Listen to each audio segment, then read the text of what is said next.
Chapter 12 Four Magicians. This is one of the stories that Daman Vetal told the wise king Vikramaditya.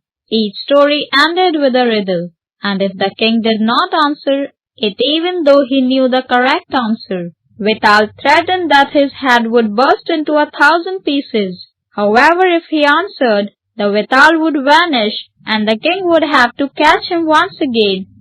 Here is one of the stories that he told the king. Once a man named Krishnaswamy lived in the city of Patliputra. He and his wife had 4 sons. However, both Krishnaswamy and his wife passed away while the children were still young. Their greedy relatives trickled them out of their property, and the boys were left penniless. Since they were young and did not know how to earn a living, they decided to go to their maternal grandfather's house. They reached there after a hard journey only to discover that their grandfather was no more. However, their uncles gave them shelter, and the 4 boys continued with their studies. As the months passed, this kind treatment started to wane and they were no longer treated well, or given enough food or proper clothes. The boys did not know what to do. One day, as they sat together thinking about how to end this frustrated situation, the eldest brother said, "What shall we do now? We cannot continue to live like this. It seems to me that we should master some skills which help us to earn a lot of money and be free of our present problems." All the boys liked this idea and started discussing what kind of knowledge they should master. After some discussion, they decided that it would be best if they got magic powers, which would help to bring in a steady income. With this plan in mind, each of the brothers set off in a different direction, north, east, south and west, to learn different magical skills. They planned to meet again at a particular time and place to see what each of them had learned. Many months later, when the time to meet came closer, all 4 brothers started out for the appointed place. They were very happy to see each other again and asked what each of them had been able to learn. The eldest said, "I have mastered a particular kind of magic. I can cover the bare bones of any animal with the right kind of flesh."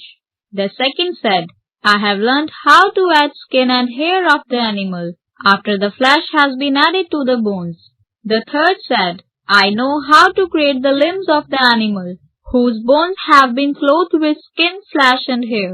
And the fourth said, "When such an animal is fully formed, I can breathe life into it." The 4 brothers were very pleased to discover that they had all acquired skills which could be used together for their mutual benefit. "But first," said the eldest brother, "we must prove our skills to one another."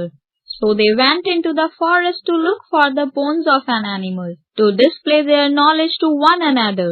Soon they found some scattered bones of an animal, and the first brother used his magic spell to cover the bones with the proper flesh. Then the second and the third brothers added the skin, hair and limbs. When this was done, they saw that they had made a lion. As it was the turn of the 4th brother, he said, "See, I will bring it to life now," and muttered a spell. As soon as he did that, the huge lion arose, stretched its limbs and roared loudly, showing its fearful sharp teeth. Then before they could realize what was happening, the lion charged at the 4 brothers and caught and ate each one. Thus the 4 brothers died because of the foolish mistake, bringing a ferocious beast to life. This proves that if you lack wisdom, common sense, even the best skills cannot help you. At the end of the story, Vetal asked Vikramaditya, "Now tell me, king, which of the 4 brothers was responsible for all the deaths?" King Vikramaditya replied, "The 4th brother, who brought the lion to life, is the guilty one. The others created the flesh, skin and limbs without knowing kind of animal would be formed." But even after realizing that it was a dangerous lion, the 4th brother wanted to show off his knowledge. Hence he is responsible for his own and his brother's death. This was indeed the correct answer to the riddle, and Vetal vanished. Once again King Vikramaditya had to try and catch the demon.